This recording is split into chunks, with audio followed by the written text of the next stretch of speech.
আমাদের ধারাবাহিক আলোচনা নাজাতপ্রাপ্ত দলের আকীদার পর্ব নম্বর 11 নিয়ে আলোচনা করব।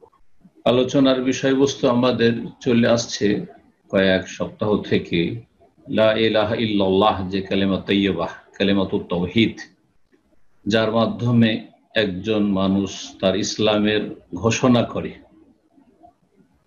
স্বীকৃতি দিয়ে থাকে, শাহাদাত দিয়ে থাকে। সেই লা ইলাহা ইল্লাল্লাহ কালিমার বেশ কিছু শর্ত রয়েছে, যা আলোচনা করা হয়েছে 7টি, আর কেউ কেউ 8টি বলেছেন।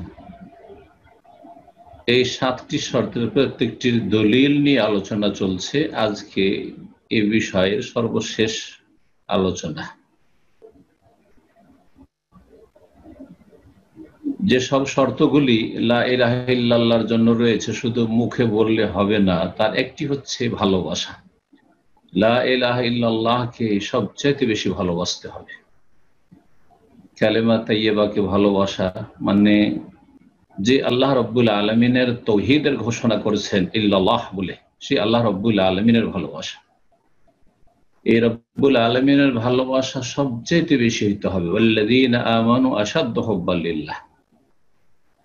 আল্লাহ রাব্বুল আলামিনের ভালোবাসা সবচেয়ে বেশি যখন হইতে হবে, তাহলে আল্লাহ রাব্বুল আলামিন ছাড়া যেসবের উপাসনা হয়ে থাকে পৃথিবীতে, সেগুলিকে সবচেয়ে বেশি ঘৃণা করতে হবে। এটা হচ্ছে সৃষ্টিকর্তা, রিজিক দাতা, হায়াত মওতের মালিক, সবকিছুর মালিক যিনি, তার ভালোবাসার দাবি। বলছেন তাই লেখক যে মা দালিলু ইশতিরাতিল মাহাব্বাতি মিনাল কিতাব ওয়াস সুন্নাহ, কোরআন এবং সুন্নাহয় লা ইলাহা ইল্লাল্লাহর জন্য ভালোবাসার যে শর্ত লাগানো হয়েছে, এর দলিল কি? বলছেন দলিল সূরা মায়েদার আয়াত নম্বর 54। আল্লাহ তাআলা, মহান আল্লাহ ইরশাদ করছেন, ইয়া আইয়ুহাল্লাযীনা আমানু মান ইয়ারতাদ্দা মিনকুম আন দীনিহি ফাসাউফা ইয়াতিল্লাহু বিকওমিন ইউহিব্বুহুম ওয়া ইউহিব্বুনাহু। হে মুমিনগণ, শুনে রাখো ভালো করে, তোমাদের মধ্য থেকে যে তার দিন থেকে বিমুখ হয়ে যাবে, মুরতাদ হয়ে যাবে, ফিরে যাবে, কেউ যদি দ্বীন ইসলাম থেকে ফিরে যায়, তাহলে আল্লাহ রাব্বুল আলামিন তার পরোয়া করেন না, তার কোনো ক্ষতি হয় না, সে নিজের ক্ষতি করল। আল্লাহ রাব্বুল আলামিন চাইলে ফাসাউফা ইয়াতিল্লাহু বিকওম, শীঘ্রই আল্লাহ রাব্বুল আলামিন এমন এক সম্প্রদায়কে নিয়ে আসবেন, ইউহিব্বুহুম, যাদেরকে আল্লাহ ভালোবাসবেন। আল্লাহ ভালোবাসেন, সুতরাং তাদেরকে নিয়ে আসবেন পৃথিবীতে। ওয়া ইউহিব্বুনাহু, এবং তারাও আল্লাহকে ভালোবাসবে, তারাও আল্লাহকে ভালোবাসবে। সুতরাং সারা পৃথিবীর বর্তমান যে মানুষরা রয়েছে বা মুসলিমরা রয়েছে, যারা ঈমানের দাবিদার, মুমিন মুসলিম বলে পরিচিত, তারা যদি আল্লাহ না করে ইসলাম থেকে ফিরে যায়, আল্লাহ কোনো পরোয়া করেন না, এই জাতিকে শেষ করে দেবেন। যেমন আম্বিয়া রসুলগণের কাফের জাতিগুলিকে আল্লাহ ধ্বংস করেছেন, আর এমন এক জাতিকে নিয়ে আসবেন, সেটা যেইভাবে আল্লাহ চান নিয়ে আসবেন, তাদেরকে হেদায়েতের তৌফিক দেবেন। আজকে দেখেন, বহু অমুসলিম ঘরানা থেকে হেদায়েত হচ্ছে, পুরা এলাকা খুঁজে একজন মুসলিম পাওয়া যাবে না, সেখানে লা ইলাহা ইল্লাল্লাহ তার অন্তরে আল্লাহ দিয়ে দিচ্ছেন। এমন এক জাতিকে আল্লাহ রাব্বুল আলামিন মুমিন মুসলিম করে নিয়ে আসবেন সত্যিকার অর্থে, যাদেরকে আল্লাহ ভালোবাসবেন এবং তারাও আল্লাহকে ভালোবাসবে। নবী করিম সাল্লাল্লাহু আলাইহি সাল্লামের হাদিস, আরেকটি দলিল হাদিস থেকে বলছেন তিনি, সালাসুম মান কুন্না ফি, 3টি বৈশিষ্ট্য যদি কারো ভিতরে থাকে, ওয়াজাদা বিহিন্না হালাওয়াতাল ঈমান, তাহলে সেই 3টি বৈশিষ্ট্যের বদৌলতে, 3টি বৈশিষ্ট্যের মাধ্যমে সে ঈমানের স্বাদ পাবে, ঈমানের মজা আছে, স্বাদ আছে। যারা সত্যিকার মুসলিম, তারা তাদের ঈমান ইসলামের স্বাদ পায়, যে স্বাদটা মানুষকে বলে বোঝানো যাবে না। মনের শান্তি, মানসিক শান্তি, সুখে দুঃখে যে কোনো অবস্থায়, যতই বিপরীত অবস্থা থাক না কেন, যে জান্নাত একজন দিনদার মুসলিম অন্তরে নিয়ে জীবনযাপন করে, যতই বালা মুসিবতের পাহাড় হোক না কেন, সেটা থেকে বড় বড় রাজা ধীরাজা আর বড় ধনকুবেরা বঞ্চিত হয়ে গেছে, যদি তারা ধন সম্পদ এবং নেতৃত্বের সাথে কুফরির অবস্থায় থাকে, পাপে ডুবে থাকে। তিনটি বৈশিষ্ট্য এমন আছে, যদি কারো মধ্যে থাকে তাহলে সে হালাওয়াতুল ঈমান, ঈমানের একটা মিষ্টি স্বাদ আছে। এই হালাওয়া থেকে আমরা হালুয়া বলি, আরবি শব্দ হালুয়া শব্দটি। ঈমানের সুস্বাদ যে রয়েছে সেটা পাবে। প্রথম বৈশিষ্ট্য হচ্ছে আইয়াকুন আল্লাহু ওয়া রাসূলুহু আহাব্বা ইলাইহি মিম্মা সিওয়াহুমা, আল্লাহ রাব্বুল আলামিন এবং তার রাসূল সাল্লাল্লাহু আলাইহি সাল্লাম সেই ব্যক্তির কাছে যে ঈমানের স্বাদ পেতে চায়, তার কাছে আল্লাহ এবং তার রাসূল সাল্লাল্লাহু আলাইহি সাল্লাম ছাড়া পৃথিবীতে যে কেউ আছে আর যা কিছু আছে সমস্ত কিছুর চাইতে সবচেয়ে বেশি ভালোবাসার পাত্র হবেন আল্লাহ রাব্বুল আলামিন এবং তার রাসূল সাল্লাল্লাহু আলাইহি সাল্লাম। যেই ব্যক্তি সবচেয়ে বেশি আল্লাহকে ভালোবাসতে পারবে, তারপরে সবচেয়ে বেশি রাসূলুল্লাহ সাল্লাল্লাহু আলাইহি সাল্লামকে ভালোবাসতে পারবে, সেই ব্যক্তি ঈমানের স্বাদ পাবে। পৃথিবীর কোনো কিছুই আল্লাহর সামনে, আল্লাহ রাসূল সাল্লাল্লাহু আলাইহি সাল্লামের সামনে, আল্লাহর দ্বীনের সামনে তার কাছে টিকতে পারে না। না স্ত্রী, না ছেলে মেয়ে, না বাপ মা, না বংশধর, না ধন সম্পদ, না নেতৃত্ব, না ক্ষমতা, কোনো কিছু না, কোনো মূল্য রাখে না আল্লাহর ভালোবাসার সামনে, রাসূলুল্লাহ সাল্লাল্লাহু আলাইহি সাল্লামের ভালোবাসার সামনে। এই গুণ যদি নিজের মধ্যে তৈরি করতে পারেন তাহলে ঈমানের স্বাদ পাবেন। দ্বিতীয় বৈশিষ্ট্য হচ্ছে ওয়া ইউহিব্বাল মারআ লা ইউহিব্বুহু ইল্লা লিল্লাহ, আর যে কোনো ব্যক্তিকে ভালোবাসবেন আল্লাহর জন্য ভালোবাসবেন। জি, মানুষের সাথে ভালোবাসা, সম্প্রীতি দুনিয়ার কোনো গরজে থাকবে না। একমাত্র গরজ হচ্ছে লিল্লাহ ফিল্লাহ, আল্লাহর জন্য ভালোবাসা। আল হুব্বু ফিল্লাহ ওয়াল বুগদু ফিল্লাহ, আল্লাহর জন্য ভালোবাসা। যখন আল্লাহর জন্য ভালোবাসা হবে তাহলে এর বিপরীতটাও থাকতে হবে, যে আল্লাহর জন্যই বৈরিতা থাকবে। কাউকে যদি ভালো জানি আল্লাহর জন্য ভালো জানবো, আর কাউকে যদি মন্দ জানি ঘৃণা করি আল্লাহর জন্য করব। এক কথায় আমাদের সম্পর্ক সেই আরশের অধিপতি রব্বুল আলামিনের সাথে, তার সাথে যার যত বেশি মজবুত সম্পর্ক, তার সাথে আমার আপনার তত বেশি মজবুত সম্পর্ক হইতে হবে। এই জন্য আল্লাহর জন্য সবচেয়ে বেশি ভালোবাসি আমরা রাসূলুল্লাহ সাল্লাল্লাহু আলাইহি ওয়াসাল্লামকে, কারণ তার চাইতে শ্রেষ্ঠ বান্দা এবং রাসূল কেউ নেই। তারপরে এই উম্মতের সবচেয়ে বেশি ভালোবাসি প্রথম খলিফা আবু বকর সিদ্দিক রাদিয়াল্লাহু তাআলা আনহু, ওমর রাদিয়াল্লাহু তাআলা আনহু, ওসমান রাদিয়াল্লাহু তাআলা আনহু, আলী রাদিয়াল্লাহু তাআলা আনহুকে, আশরায়ে মুবাশশারা 10 জন জান্নাতের সুসংবাদ প্রাপ্ত সাহাবায়ে কেরামদেরকে, হাসান হোসেনকে, উম্মাহাতুল মুমিনিনদেরকে, সমস্ত সাহাবায়ে কেরামদেরকে, তাদেরকে সবচেয়ে বেশি ভালোবাসি। এটা হচ্ছে আমার আপনার ঈমান, ইসলামের দাবি। এই বৈশিষ্ট্য, এই গুণ যদি থাকে তাহলে আপনি আমি ঈমানের স্বাদ পাবো, আর না হলে ঈমানের স্বাদ পাবো না, পাবেন না। আজকেও যারা পৃথিবীতে, যাদেরকে চেনেন অথবা চেনেন না, জানেন না, অথবা জানেন শুনছেন কিন্তু দেখেননি কোনোদিন, শুনেছেন শুধু, ভালো মানুষ, আল্লাহর সাথে সম্পর্ক আছে ভালো, আল্লাহর তৌহিদের সাথে সম্পর্ক, রাসূল সাল্লাল্লাহু আলাইহি ওয়াসাল্লামের সুন্নাতের সাথে সম্পর্ক। সুতরাং যেখানকার হোক না কেন, যে কোনো ভাষাভাষী হোক না কেন, যে কোনো রং বর্ণের হোক না কেন, তাকে ভালোবাসে। এই গুণ থাকতে হবে। ইন্নামাল মুমিনুনা ইখওয়া, নিশ্চয়ই মুমিনরা পরস্পর ভাই। আর সত্যিকার মুমিন হচ্ছে মুআহিদ, তৌহিদ প্রতিষ্ঠাকারী ব্যক্তি, আর সুন্নতের পাবন ব্যক্তি, সুন্নতের অনুসারী ব্যক্তি, শিরককারী নয় ধর্মের নামে, বেদাতকারী নয় রাসূল সাল্লাল্লাহু আলাইহি ওয়াসাল্লামের আদর্শের নামে। এই হচ্ছে ভালোবাসার মাপকাঠি। তাহলে ঈমান ইসলামের স্বাদ পাবেন, 5 ওয়াক্ত সালাত পড়ে মজা পাবেন, না খেয়ে সিয়াম পালন করে মজা পাবেন, যাকাত দিয়ে সাদকা করে মজা পাবেন, হজ উমরা করে মজা পাবেন, হেজাব পর্দা করে মজা পাবেন। জি, স্বাদ লাগবে।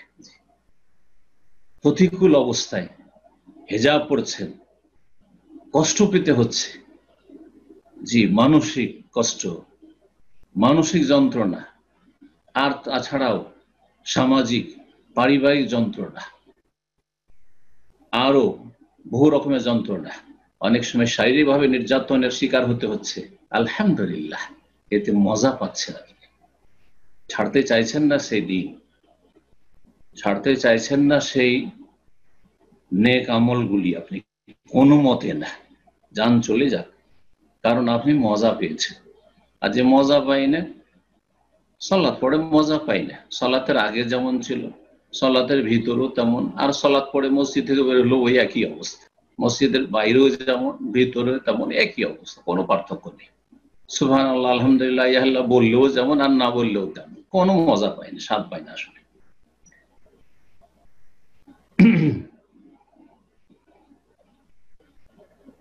তৃতীয় বৈশিষ্ট্য হচ্ছে ওয়া আন ইয়াকরাহা আন ইয়াউদা ফিল কুফর, কুফরিতে ফিরে যাওয়াকে চরম ঘৃণা করবে। এটা কখনো মেনে নিতে পারে না যে কখনো কুফরিতে ফিরে যাব। একজন মুসলিম নাস্তিক হয়ে যাবে, একজন মুসলিম বেদিন হয়ে যাবে, একজন মুসলিম মুশরিক পৌত্তলিক হয়ে যাবে, একজন মুসলিম ইহুদি খ্রিস্টান হয়ে যাবে, আর কিছু হয়ে যাবে। এটা সবচেয়ে ঘৃণিত কাজ তার কাছে। বাদাইদ আনকাযাহুল্লাহু মিনহু, যেখানে আল্লাহ তাকে রক্ষা করেছেন, বাঁচিয়েছেন। কোটি কোটি মানুষ পৃথিবীতে কুফরিতে নিমজ্জিত রয়েছে। আল্লাহ আমার উপর এহসান করেছেন, অনুগ্রহ করেছেন, আপনার উপর এহসান করেছেন যে আল্লাহ আপনাকে লক্ষ লক্ষ মানুষের মাঝে একজন মানুষ আপনাকে আল্লাহ মুসলিম করেছেন। তার সাথে আল্লাহ রাব্বুল আলামিন আপনাকে সত্যিকার মুসলিম হওয়ার তৌফিক দান করেছেন। আবার মুসলিমদের দল উপদল আর বাতিল পন্থীর শেষ নেই, 72 ফিরকা হচ্ছে গুমরাহ পথভ্রষ্ট, তার মধ্যে আপনাকে আহলে সুন্নাত ওয়াল জামাত, কোরআন সুন্নাহর অনুসারী, সালাফদের অনুসারী, সাহাবায়ে কেরামদের ফটোকপি বানিয়েছেন আল্লাহ রাব্বুল আলামিন। তাদের পথের পথিক আপনি। যখন আল্লাহ রাব্বুল আলামিন কুফরি থেকে রক্ষা করেছেন, তো কুফরিতে ফিরে যাওয়াকে এমন ভাবে ঘৃণা করবে, কামা আইয়াকরাহ আইয়ুকযাফা ফিন্নার, যেমন কোন ব্যক্তি কতটা ঘৃণা করে চিন্তা করুন, কতটা অপছন্দ করে আগুনে নিক্ষেপ হওয়াকে, আগুনে পড়াকে। যতক্ষণ পর্যন্ত শরীরে ক্ষমতা আছে, জানে প্রাণে চেষ্টা করবে আগুন থেকে বাঁচার জন্য। আল্লাহ না করে কোনো বাড়ি ঘরে যদি আগুন লেগে যায় আর সেখানে কোনো ব্যক্তি যদি ফেঁসে যায়, কতটা চেষ্টা করে নিজেকে বাঁচানোর জন্য। ঠিক তেমনি আল্লাহ রাব্বুল আলামিন যে আমাকে আপনাকে ইসলাম দিয়েছেন, ঈমান দিয়েছেন, তাওহীদ দিয়েছেন, সুন্নাহ দিয়েছেন, এটাকে রক্ষা করার জন্য, এটাকে রক্ষা করার জন্য ওই রকমই চেষ্টা করবে যেমন একজন মানুষ আগুন থেকে বাঁচার জন্য চেষ্টা করে। এই গুণ যদি আমাদের থাকে, তাহলে আমরা ঈমান ইসলামের স্বাদ পাবো, আর ইসলামের বিধিবিধানের স্বাদ পাবো, আমল করে স্বাদ পাবো, পাপ থেকে বেঁচে স্বাদ পাবেন। যুবক মানুষ, যুবতী বিবাহ শাদী হচ্ছে না, শারীরিক চাহিদা রয়েছে, কিন্তু গুনাহ থেকে বেঁচে থাকার স্বাদ আছে। সামনে খোলা উন্মুক্ত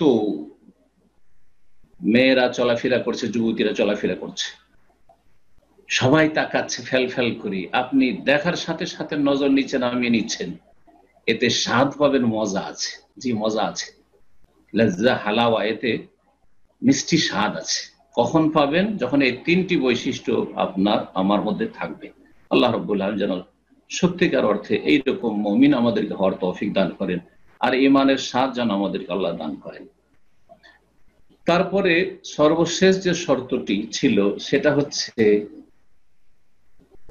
লা ইলাহা ইল্লাল্লাহ শুধু মুখে বললে হবে না, বরং আল্লাহর জন্য ভালোবাসা হইতে হবে, আর আল্লাহর জন্য বৈরিতা হইতে হবে। বলছেন লেখক যে হাদিসটা বললাম সেই হাদিসটা বুখারী মুসলিমের হাদিস, আনাস রাদিয়াল্লাহু তাআলা আনহু থেকে বর্ণিত। এখন যে বিষয়টি বলবো সেটা হচ্ছে আল্লাহর জন্য ভালোবাসা, বন্ধুত্ব এবং আল্লাহর জন্য বৈরিতা, শত্রুতা পোষণ করা। এর দলিল কি? লা ইলাহা ইল্লাল্লাহ যে ব্যক্তি বলবে সে আল্লাহর জন্য ভালোবাসবে, আল্লাহর জন্য বন্ধুত্ব স্থাপন করবে, আল্লাহর জন্য মিত্রতা রাখবে, আর আল্লাহর জন্য বৈরিতা পোষণ করবে অথবা শত্রুতা প্রস্তুত। যদি শত্রু হয় সে শত্রু, জি, তার সাথে যতই আমার দুনিয়ার স্বার্থ থাকে না কেন, দুনিয়ার ক্ষেত্রে, কিন্তু দিনের ক্ষেত্রে কোনো ছাড় দেওয়া যাবে না। দুনিয়ার ক্ষেত্রে দুনিয়ার আচার আচরণ করেছেন রাসূলুল্লাহ সাল্লাল্লাহু আলাইহি ওয়াসাল্লাম, লেনদেন করেছেন কাফেরদের সাথে, কিন্তু দিনের ক্ষেত্রে কোনো ছাড় দিবেন আপনি? দিনকে ছেড়ে দিয়ে আপনি দুনিয়া রক্ষা করতে চাইবেন, আল্লাহর শত্রুর সাথে সেটা চলবে না। মহান আল্লাহ ইরশাদ করেছেন এই মর্মে, সূরা মায়েদার আয়াত নম্বর 51 থেকে 55 আয়াতগুলি রয়েছে। আল্লাহ বলছেন প্রথমে, ইয়া আইয়ুহাল্লাযীনা আমানু, হে ঈমানদারগণ, লা তাত্তাখিযুল ইয়াহুদা নাসারা আউলিয়া, তোমরা ইহুদি খ্রিস্টানদেরকে বন্ধুরূপে গ্রহণ করিও না। ইহুদি খ্রিস্টানকে, নাসারাকে যদি বন্ধুরূপে গ্রহণ না করা যায়, আমাদের মুসলিম সমাজের লোকেরা বলে আমার এক হিন্দু বন্ধু আছে, আমার এক জাপানে বুদ্ধিস্ট বন্ধু আছে, আমার এক নাস্তিক বন্ধু আছে। কি করে বন্ধু হইতে পারে? তার মানে আপনি আসলে ইসলামের কিছুই বুঝেন না, কিছুই বুঝেন না। আল্লাহ শুধু ইহুদি নাসার কথা বলে দিয়ে, ইহুদি নাসার আহলে কিতাব তাদের ক্ষেত্রে বেশ কিছু ক্ষেত্রে ছাড় আছে। পক্ষান্তরে মুশরিক যারা পৌত্তলিক বা নাস্তিক তাদের ক্ষেত্রে ওইসব ছাড় নেই, মুরতাদের ক্ষেত্রে ছাড় নেই। মুরতাদের জবাই খাওয়া যাবে না, একজন মুসলিমের সন্তান যদি মুরতাদ হয়ে যায় তার জবাই খাওয়া যাবে না। মুশরিক, পৌত্তলিক, বুদ্ধিস্ট, হিন্দু তাদের জবাই করা পশু খাওয়া যাবে না, কিন্তু ইহুদি নাসারা যদি আহলে কিতাব হয় তাহলে তাদের জবিয়া খাওয়া যাবে। তাদের মেয়েদেরকে যদি সতী হয়, সতী সাথী পাওয়াই মুশকিল, সতী হয়তো বিয়ে করা যাবে, যদিও মুমিন মুমিনাত বিয়ে করা হচ্ছে উত্তম। হ্যাঁ, তবে মুসলিম মেয়ে ইহুদি নাসারাকে দেওয়া যাবে না। এটা আপনাদেরকে জেনে রাখতে, অনেকেই ভুলটা করে, মনে করে আমরা যেমন ইহুদি নাসারাদের মেয়ে নিয়ে আসতে পারবো, তেমন মেয়েকেও কোনো জায়গায় প্রেমে মেতে গেল ইহুদি নাসারা ছেলের সাথে, আর চলে গেল, মেনে নিলেন না, মুরতাদ হয়ে গেল আপনার মেয়ে। মেয়ে নিতে পারবেন ইহুদি নাসারাদের যদি সতী সাধ্য হয়, মুহসানাত আল্লাহ বলেছেন। তবে মেয়ে দিতে পারবেন না কোন কাফেরকে, সে ইহুদি নাসারা হোক অথবা ইহুদি নাসারার ক্ষেত্রেই যখন জায়েজ নয় তো অন্যদের ক্ষেত্রে জায়েজ নয়। জি, ইহুদি এবং খ্রিস্টানদেরকে তোমরা বন্ধুরূপে গ্রহণ করিও না, কোন মুশরিক, কাফের, নাস্তিক কাউকে বন্ধুরূপে গ্রহণ করিও না। বাদুহুম আউলিয়া বাদ, তারা একে অপরের বন্ধু। দেখেন সারা বিশ্বে একে অপরের তারা বন্ধু। ওমাইয়াতাওয়াল্লাহু মিনকুম ফাইন্নাহু মিনহুম, তোমাদের মধ্যেকার কেউ যদি তাদের সাথে মিত্রতা স্থাপন করে, মিত্রতা বন্ধুত্ব হচ্ছে কিন্তু অন্তরের সম্পর্ক, বাহ্যিক দুনিয়াবি সম্পর্ক নয়। দুনিয়ার যেমন কূটনৈতিক সম্পর্ক, এটা মিত্রতা নয়। দুনিয়ার ব্যবসা বাণিজ্যের সম্পর্ক, এটা মিত্রতা নয়। আপনি ধরেন ট্যাক্সি চালান, ট্যাক্সিতে আপনি প্যাসেঞ্জার উঠিয়েছেন, সে ভাড়া দেবে, আপনার ট্যাক্সিতে বসবে, এটা মিত্রতা নয়। এসব দুনিয়ার কারবার জায়েজ। রাসূলুল্লাহ সাল্লাল্লাহু আলাইহি ওয়াসাল্লাম ইহুদির কাছে ধার নিয়েছেন, আবার বন্ধক রেখেছেন, তাও আবার অস্ত্র বন্ধক রেখেছেন। জি, বর্ম, জি, রণক্ষেত্রে যা কাজে আসে তা বন্ধক রেখেছেন, যেটা কাফের মুসলিমের বিরুদ্ধে ইস্তেমাল করতে পারে। তাহলে বোঝা গেল যে পার্থিব বিষয়গুলিতে লেনদেন, আদান প্রদান অমুসলিমদের সাথে করব, আমরা ভালো আচরণ করব, কিন্তু দিনের ক্ষেত্রে তাদের চার্চে যাবেন আপনি। ওরাকে বলবে তোমরা মসজিদে এসো, আমরা তোমাদের চার্চে যাই। তাদের মন্দিরে যাবেন আপনি, হ্যাঁ, না না না, জায়েজ নয়। তাদের মন্দিরেও চাঁদা দিবেন আপনি, মসজিদেও চাঁদা দিবেন, এই জাতির মুসলিমকে আল্লাহ চান না। জি, আল্লাহ রাব্বুল বলছেন যে তারা এক অপরের বন্ধু। ওমাইয়াতাওয়াল্লাহু মিনকুম ফাইন্নাহু মিনহুম, তাদের সাথে কেউ যদি অন্তরের ভালোবাসা রাখে তাহলে তাদের দলভুক্ত হবে, তাদের দলে শামিল হবে, কিয়ামতের দিন তাদের সাথে উঠবে। আর যার সাথে উঠবে তার সাথে যেতে হবে। সে জাহান্নামে যাবে, আপনাকে জাহান্নামে যেতে হবে। ভালো করে বুঝেন বিষয়টি। আল্লাহ রাব্বুল আলামিন, এটা ছিল প্রথম আয়াত 51 নম্বর। আর তারপরে শেষ আয়াতটি 55 নম্বর বলছে, ইন্নামা ওয়ালিয়াকুমুল্লাহু ওয়া রাসূলুহু, তোমাদের সত্যিকার বন্ধু মিত্র হচ্ছেন আল্লাহ এবং তার রাসূল সাল্লাল্লাহু আলাইহি ওয়াসাল্লাম, ওয়াল্লাযিনা আমানু, এবং যারা ঈমানদার মুমিন মুসলিম তোমাদের বন্ধু হবে। সুতরাং এই ভাষাগুলি আমাদের দেশের লোকেরা যে বলে থাকে যে আমার এক অমুসলিম বন্ধু আছেন, না না, আপনার বন্ধু না, বলে এক পরিচিত মানুষ আছে, এক পরিচিত মুসলিম আছে, তাকে বন্ধু বললেন না মানে খারাপ আচরণ করলেন না, খারাপ আচরণ করা হারাম। অমুসলিমের সাথে খারাপ আচরণ করবেন, জুলম করবেন, খেয়ানত করবেন, মিথ্যা কথা বলবেন, বিশ্বাসঘাতকতা করবেন, ধোকা দেবেন, মান গাশশানা ফালাইসা মিন্না, কেউ যদি ধোকা দেয় কাউকে, মুসলিমকে অমুসলিমকে, তাহলে সে আমার উম্মতের লোক না, আমার দলভুক্ত না। অবিচার করবেন, বিচার করতে গিয়ে স্বজন প্রীতি করবেন যে এটা আমার জাতি ওইটা বিজাতি, না না না, জায়েজ নাই। কিন্তু অন্তরের ভালোবাসা এবং ইসলামী ভ্রাতৃত্ব উখুওয়াত সেটা হবে মুমিন মুসলিমের সাথে। ওয়াল্লাযীনা আমানু, আল্লাহ রাব্বুল আলামিন আরো ইরশাদ করেন সূরা তওবার আয়াত নম্বর 23-24, ইয়া আইয়ুহাল্লাযীনা আমানু, হে ঈমানদারগণ, লা তাত্তাখিযু আবাআকুম ওয়া ইখওয়ানাকুম আউলিয়া, তোমরা তোমাদের পিতৃপুরুষ, তোমাদের ভাইদের বন্ধু রূপে তোমরা গ্রহণ করিও না। ইনিস্তাহাব্বুল কুফরা আলাল ঈমান, যদি তারা কুফরিকে ঈমানের উপর পছন্দ করে। ইহুদি নাসারার কথা এখন বলছেন না, এখন আর মুশরিকদের কথা বলছেন না, এখন নাস্তিকের কথা বলছেন না, তোমার বাপ, তোমার চাচা, তোমার দাদা দাদি, নানা নানি, তোমার আপন ভাই বোন, তারা যদি ইনিস্তাহাব্বুল কুফরা আলাল ঈমান, কুফরিকে যদি চয়েস করে নেয়, ঈমানকে বাদ দিয়ে যদি কুফরিকে পছন্দ করে, তাহলে তাদেরকে তোমরা আউলিয়া, বন্ধু রূপে, পৃষ্ঠপোষক রূপে, মিত্র রূপে, আপন রূপে কখনো গ্রহণ করিও না। সে পর, যদিও আপনার বাপ, সে পর। ইব্রাহিম আলাইহিস সালামের বাবা আজর পর, নূহ আলাইহিস সালামের ছেলে কাফের পর, জি, আসিয়া রাদিয়াল্লাহু তাআলা আনহার স্বামী ফিরআউন পর, আপন নয়। ইনিস্তাহাব্বুল কুফরা আল ঈমান, যদি কুফরির ওপর ঈমানকে পছন্দ করে নেই, তাহলে কখনো নিজের বাপ দাদাকেও আর ভাই বোনদেরকেও আত্মীয় স্বজনদেরকেও আউলিয়া, মিত্র, বন্ধু রূপে গ্রহণ করিও না। সতর্ক করেছেন আল্লাহ রাব্বুল আলামিন। এটা তোমাদের দিন দুনিয়াকে ধ্বংস করবে, তোমাদেরকে তাদের গোলাম বানিয়ে দেবে, আর আখিরাত তোমাদের ধ্বংস করে দেবে, ঈমান ধ্বংস করে দেবে, দিনেরও ক্ষতি, দুনিয়ারও ক্ষতি। সূরা মুজাদালার আয়াত নম্বর 22 আল্লাহ রাব্বুল আলামিন ইরশাদ করেছেন, লা তাজিদু কওমান ইউমিনুনা বিল্লাহি ওয়াল ইয়াউমিল আখির ইউআদ্দুনা মান হাদ্দাল্লাহু ওয়া রাসূলুহু, তুমি এমন কোন জাতি পাবে না যেই জাতি আল্লাহর প্রতি ঈমান রাখে আর পরকালের প্রতি ঈমান রাখে, তা সত্ত্বেও ইউআদ্দুনা মান হাদ্দাল্লাহু ওয়া রাসূল, আল্লাহ এবং রাসূলের যারা বিরুদ্ধাচরণ করে তাদের সাথে তারা ভালোবাসা রাখে। এটা হতেই পারে না যে এই দিকে আল্লাহ পরকালের প্রতি ঈমানের দাবিদার, আবার আল্লাহ এবং রাসূলের যারা বিরোধী তাদের সাথে ভালোবাসা, এই দুটো একত্রিত হইতে পারে না। হয় এটা থাকবে, না হয় ওইটা থাকবে। বলে আমি দুটো সমন্বয় করব, আমি আল্লাহ পরকালে বিশ্বাসী, আমি মুসলিমও, আর আমি আল্লাহ রাসূলের যারা দুশমন তাদের সাথে ভালোবাসাও রাখি। না না না, দুটো একত্রিত হইতেই পারে না। আল্লাহ রাব্বুল সূরা মুমতাহিনার প্রথম আয়াতে ইরশাদ করেছেন, ইয়া আইয়ুহাল্লাযীনা আমানু লা তাত্তাখিযু আদুওয়ি ওয়া আদুওয়াকুম আউলিয়া, হে ঈমানদারগণ, তোমরা আমার দুশমন আর তোমাদের দুশমনদেরকে বন্ধুরূপে গ্রহণ করিও না। আল্লাহ স্বয়ং বলছেন যে আমার দুশমন তারা, আমার শত্রু, যারা আল্লাহর শত্রু তারা তোমাদেরও শত্রু, সুতরাং তাদেরকে বন্ধুরূপে গ্রহণ করিও না। এইরকম বেশ কিছু আয়াত কোরআনে কারিমে রয়েছে, বাগায়রে যালিকা মিনাল আয়াত। আল্লাহ রাব্বুল আলামিন যেন আমাদেরকে সঠিক পথের পথিক হওয়ার তৌফিক দান করেন। এখানে সংক্ষেপে আবার বলে দিই যে লা ইলাহা ইল্লাল্লাহ, যে কালেমা তাইয়্যিবা রয়েছে, এর শর্ত রয়েছে 7টি।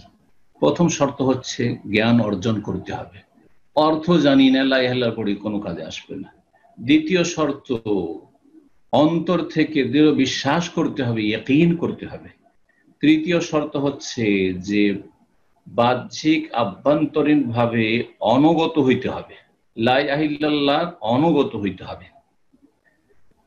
4 নম্বর হচ্ছে সাদরে গ্রহণ করতে হবে। লা ইলাহা ইল্লাল্লাহর যতগুলি দাবি রয়েছে সবগুলিকে সাদরে গ্রহণ করতে হবে।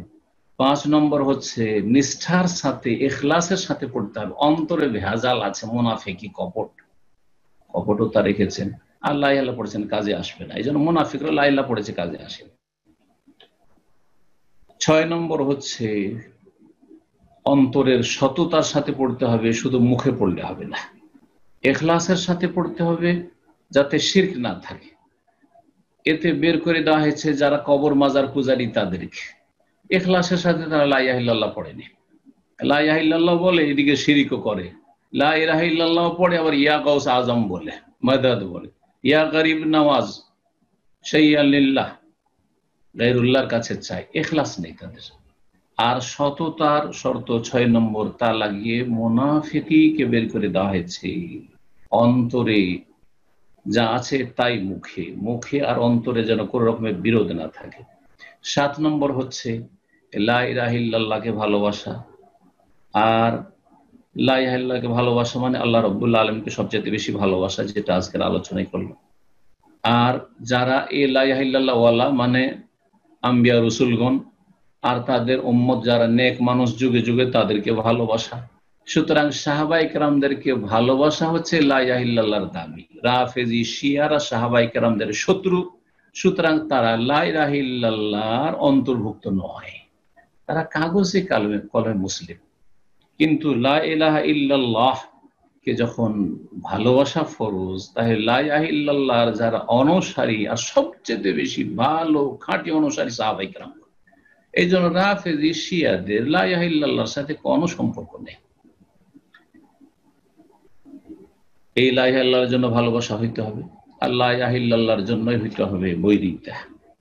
আল্লাহ রাব্বুল আলামিন যেন আমাদেরকে হক বুঝার তৌফিক দান করেন, হক জানার তৌফিক দান করেন, এবং হক সত্যকে অন্তর থেকে মেনে নেওয়ার তৌফিক দান করেন, এবং আল্লাহ রাব্বুল আলামিন হক সত্যের উপর প্রতিষ্ঠিত রাখেন। আল্লাহ রাব্বুল আলামিন হকের দিকে, সত্যের দিকে দাওয়াত দেওয়ার তৌফিক দান করেন, এবং আল্লাহ রাব্বুল সমস্ত অনিষ্ট বালা মুসিবত থেকে আমাদের হেফাজত করেন। জাযাকুমুল্লাহু খাইরান। এখানে আজকের আলোচনা শেষ করছি।